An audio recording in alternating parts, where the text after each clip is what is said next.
گفتی نماز بخون خوندم، گفتی روزه بر گرفتم، گفتی کار کو کرده، گفتی کج نرو نرفته، گفتی راست برو سر راست رفته. کجانه دارم برم اینم شد رسم رفاقت.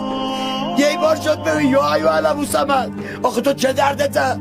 بچیات سیره، زنت لباس داره، پیل داری بلد جرشیرت زن بستونی. آخه قربان اون رحمان و رحیمت پکون کرم و کریمت.